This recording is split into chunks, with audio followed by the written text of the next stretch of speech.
Yeah, I wanted to continue this conversation. This is amazing. Yeah, to me, it just stands out, even in my personal life. Money is freedom, right? Because then you could choose. It's a tool. It's not the purpose of life, right? And that's actually what I do as well with helping purpose-driven entrepreneurs, people that are after the cause, after the purpose. They have chosen the channel of entrepreneurship to make that impact in the world, but also the income, because I always say that money in the right hands with people that have their values clear and aligned are always going to do more good things in the world. So that's where I want to share with you today. I have connected the dots between the branding, the marketing, the sales, the systems, and the team. I feel just like you, Lisa, when you talk about finances, about sales. There's so much negative connotation around that. So I just want to share some of the most important parts of the foundational framework that I've used over the years to grow my own successful business by also helping entrepreneurs and corporations grow their legacy businesses and think long term, because I absolutely believe that the channel of entrepreneurship is one of those things that not only does it allow for your personal growth, for you to evolve as a human being, but also to create all this amazing impact in the world with no limits as you grow and evolve. But of course, also leave a legacy and leave an impact through the work that you are doing for generations to come. I'm going to start with a quote that I'm not sure where my eye caught it, but as soon as I read it, I'm like, okay, this is it. This is the next dot in my life that I need to kind of share with other people. So legacy is about planting a seed in the garden that you don't see. And a lot of times with entrepreneurship, you want to ensure that you are working for that future vision, but you're also working on the most important activities now to build your base and your foundation as you build the business for future sustainability and for future growth. So before I go into that, Lucas says, how much money do you allocate towards your business versus money saved for your future?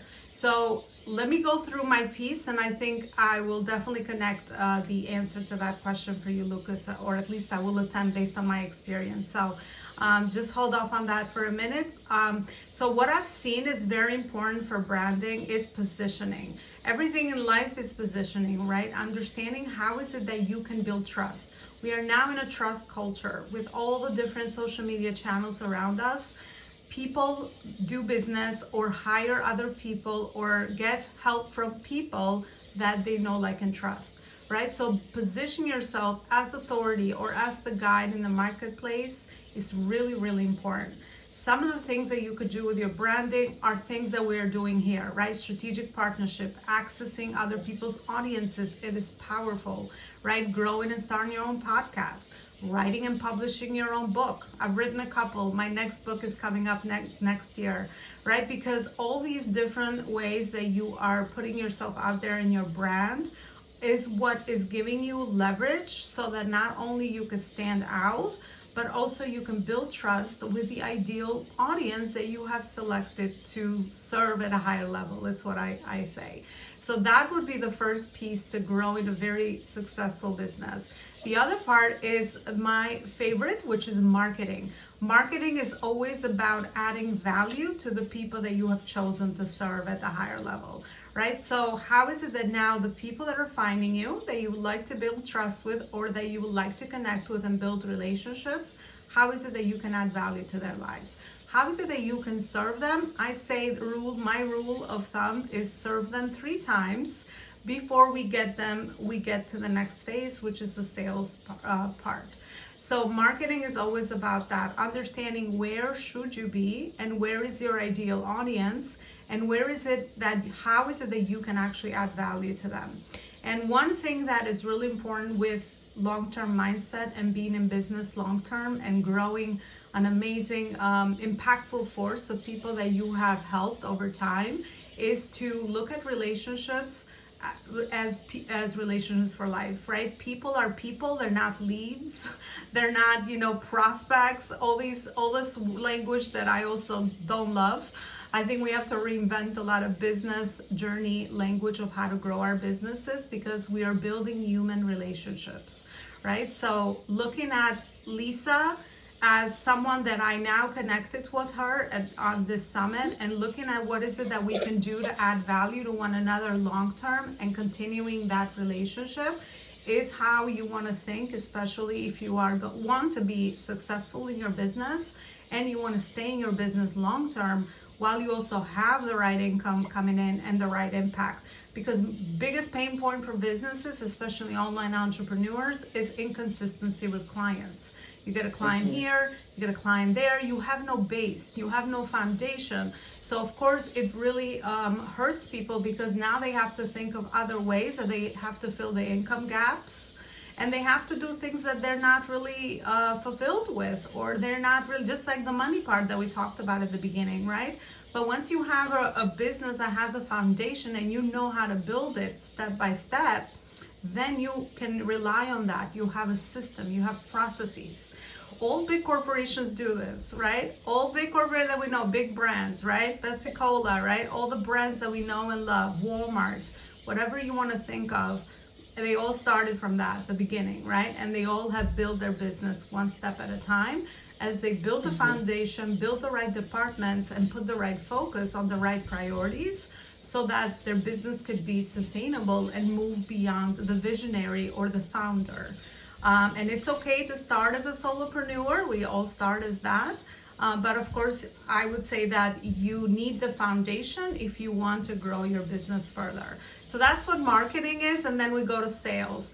Of course, if you do the other two parts, the branding and the marketing, sales is just a byproduct, a very natural conversation to how is it that I could support you, and what kind of support do you need, and vice versa. I personally never feel like, once I learned this, I would feel very nervous. I would feel like, oh my gosh, who's going to value what I have? I would want to give people everything for free at the beginning of my business, because I didn't really understand how all of these things connected. And that's honestly, a money mindset thing, right? I mean, yeah. A lot of sales is money mindset, I would imagine, correct? Absolutely. It's the way you look at it. And some of the biggest hurdles for my clients and people that I work with in the sales aspect is, well, I don't want to talk to Lisa if I have an agenda to sell her something, right? So they're not looking at it on the other end as, wait a minute, have you already provided value to Lisa a couple of times so that you can nurture that relationship and build trust with her? Because the next conversation about, based on the work I do, I could see you have the problem I solve. Tell me a little bit more about that, and how is it that I can support you, and vice versa, should be about service, not selling to Lisa. Always. Because unless you can help Lisa at a higher level with your offer, then you can never give her the transformation she's looking for, right? So it's like a disservice that you do to people if you don't have all these conversations, but hold them at the right time. That's, I think, the other very important part that's missing in the marketplace. Because we have all got people in our inboxes pitching our programs or their sales things to us with no trust building, with no marketing, with no branding, with no marketing, that they've kind of just brought that over, and it's like, wait, I don't even know you. Maybe the solution you have could really change my life, but I don't know you enough to even be open to having such a conversation with you. So that's what branding is. And then sales is the money in the bank. We have to do this very naturally, and we have to do the other two, so that sales just becomes that process about closing your client, and then understanding again how to even have a system beyond the people that you've already served, and how to continue to help your current clients even further. Because I say that's the best people that you can help further, because they already trust you.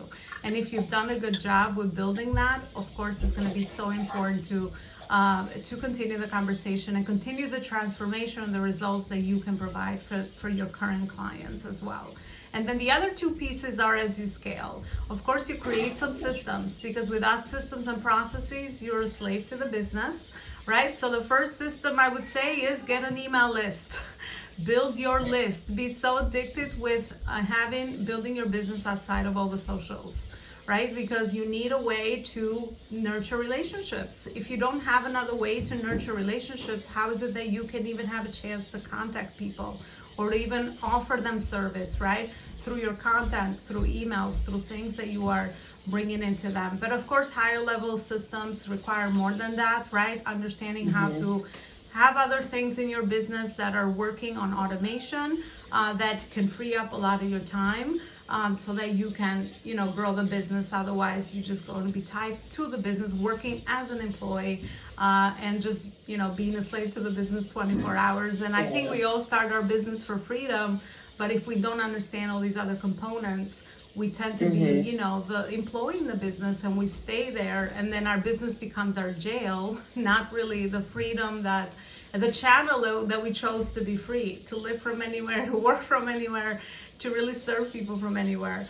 And then the other last part is my favorite, which is leadership and team. Of course, the dream to continue and build a vision that you want, you have to start getting some people involved in your vision and mission, which is your first couple of hires and the team that you can extend with. And I would say day one of VA is, the best return on, there's going to be your best return on your investment, depending on what your phase and stage of business that you are in, so that you can start, duplicating yourself, right? And once you have this foundation in place, then of course you can get that leverage to continue to build even further and stronger. And you have to get those first couple of people in the door. But I always say it starts with you as the business owner, because I know a lot of entrepreneurs also hire random things and buy random tools at different phases and stages, because they don't have all the pieces together, or what is needed at your current stage and phase of business, and what are your business goals depending on your business model, right? If you are maybe just in the beginning, you need different things. From once you have your business filled with clients, then you need to look at a different business model that's going to help you sustain the business. So at every step and stage and phase, there's different priorities, different systems you need to implement, different team that you need to implement, and also different branding strategies, marketing and sales strategies as well. So so just to answer Lucas, then I would like to extend my question with all the new ladies. How much money do you allocate towards your business versus money saved for your future? I would just give my insight on service-based businesses. So I would say if you are a coach or consultant, if you have a service, I would say the first smartest investment to make is in a mentor, because the mentor could save you so much time and money with all the things that you need to start implementing your business. Without a framework, you could be spending money in the wrong thing at the wrong phase and stage of your business. So I would say that's the best investment at the beginning for business-wise, because obviously if you start offering a service, then you don't need anything. You just need yourself and your social media channels to reach the right people, but you need someone to give you that framework that you can learn and then repeat and grow from, so that then okay, what's the next right investment that I can bring in as you develop some cash flow, as you put some cash flow back in the business, and then you take that cash flow and then you invest it back on the other business priorities that you have. There's another resource I don't. Oh, go ahead, Doctor. Go ahead. I was just going to contribute to that in terms of answering Lucas' question.